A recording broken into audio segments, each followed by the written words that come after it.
want to talk about the women's national champions, Ooh. UConn, Paige Beckers, Sarah Strong, AZ Fudd, legends. We're talking about legends of UConn right now. Yes. Talk about the game. What y'all see? I seen some real life hoopers, man. You know, I love women's basketball.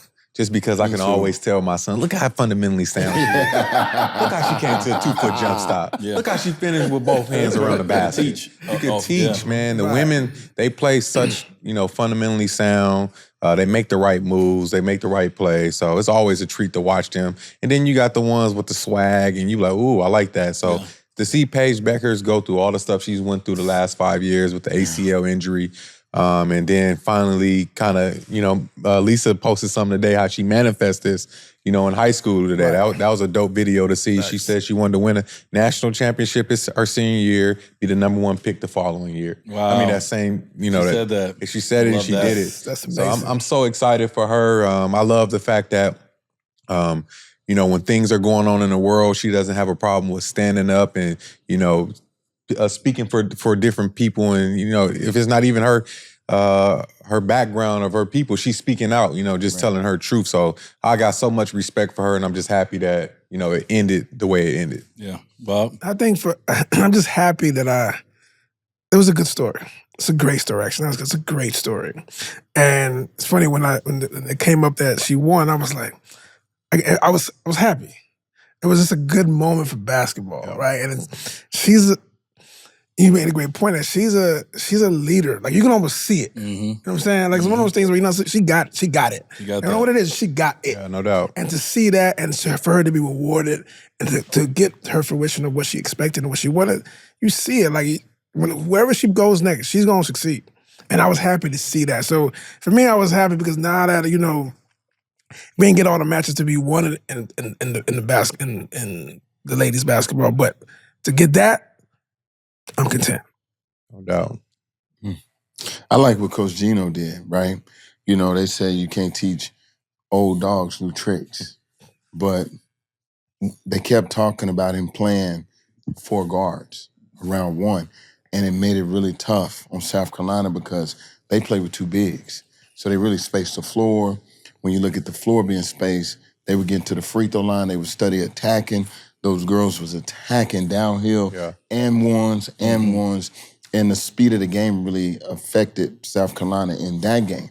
And I think that goes to the credit of the coach, understanding his personnel, understanding how the other team plays in personnel plays. And once the game really started to separate, you could see that South Carolina is so disciplined that they didn't have a hurry-up offense. Yeah. They try to reverse it. They down 20, and 3 passes was made. And I was like, it can't happen in boys' game, man, because they gunned it from half court. Man, we down. I got a 20-point shot right now. Right, and so rotate down, moving it around like that. It show you how well coached South Carolina is, and what Coach Staling's doing over there is unbelievable, because that Coach Gino made major adjustments. No doubt. And the adjustment worked, and they were really prepared. And so I'm looking at, from a coaching standpoint, of what he's done over his career there.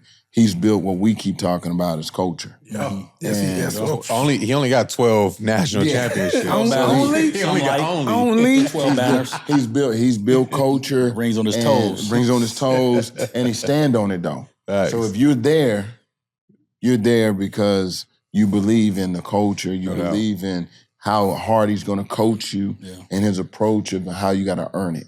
Right. And, to see a coach that's been in the game that long, and with all the new things happening with NIL, transfer portals, and things like that, for him to get a championship in this moment is big for UConn and for women's basketball. Yeah, I agree with that. What I was impressed with, just by watching them, was for 4 quarters, the defense was like South Carolina could get nothing.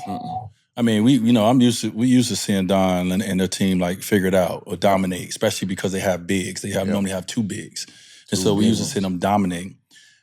They couldn't get nothing. They made everything tough. Sarah Strong looked like Dwight Howard, Hakeem. She looked like a combination of some of the greats that we saw in our game. I've never seen a freshman on the women's side that I've watched Looks so to good. play the game the way she played, not the stats, just watching how she played, like even how she will block a shot or take the ball from somebody. It just didn't look like a freshman. No. It looked like somebody who's seasoned vet. I ain't gonna even hold you in the W. No, for sure. Like she looked like she could be in it just looked like she could be in the W right now. But I'm my favorite college basketball player and my favorite women's basketball player outside of WNBA has been Paige Becker since we've been able to follow these players, right? Like I just found out about Caitlin Clark. I just found out about Angel Reese, even though they're all in the same class.